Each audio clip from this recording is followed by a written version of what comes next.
Alright guys, today we're going to be going over how AMD has been such a dominant force.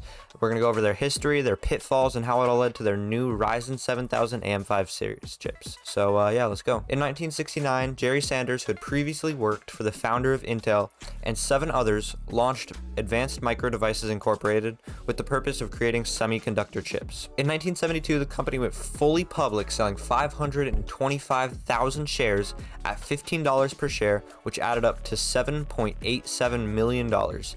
That same year, they grossed $26.5 million in sales, and that was also the start of its tradition of holding a gala party attended by its employees and families every single 5 years. In 1976, AMD signed a cross-license agreement with Intel and reached a sales milestone of $100 million in annual sales revenue. In 1991, AMD released the AM386 microprocessor chips, which were compatible with Intel's next-gen 32-bit 386 microprocessor, which started a long legal battle. In 1994, the Supreme Court ruled in AMD's favor and was awarded 100% rights to create the AM386 processors. In 1996, they acquired a microprocessor company named NextGen and began creating their own chips not compatible with Intel's. In 1998, they acquired Milpitas, a small semiconductor company, and had net sales of $2.54 billion, but also had a desperate loss of $104 million that same year. In 1999, AMD finally broke Intel's monopoly on the CPU market. This same year, Compaq, a PC and laptop manufacturer, settled the deal to supply AMD chips in their computers and laptops, which were now under $1,000, $1,800 adjusted to inflation, making them somewhat more reachable to the general public.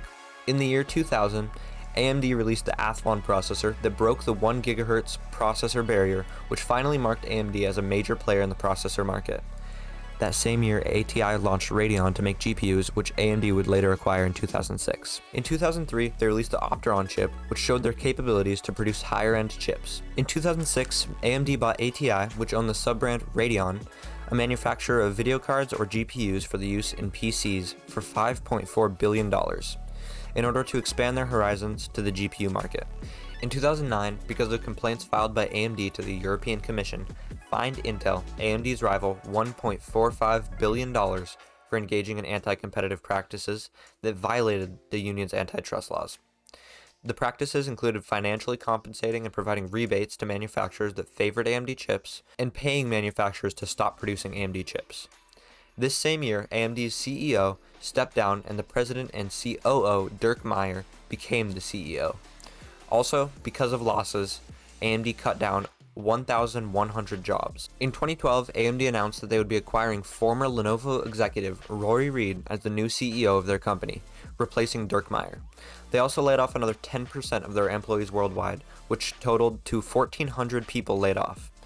And again, in October of 2012, they laid off another 15% of their workforce in order to reduce costs in its declining sales revenue. In April of 2019, the Irvine company got approved by the Sunnydale City Council to demolish one AMD place and renovate the 32-acre area into housing and apartments. In 2020, AMD began the acquisition of Xilinx, who designs and develops programmable logic semiconductor devices and related things.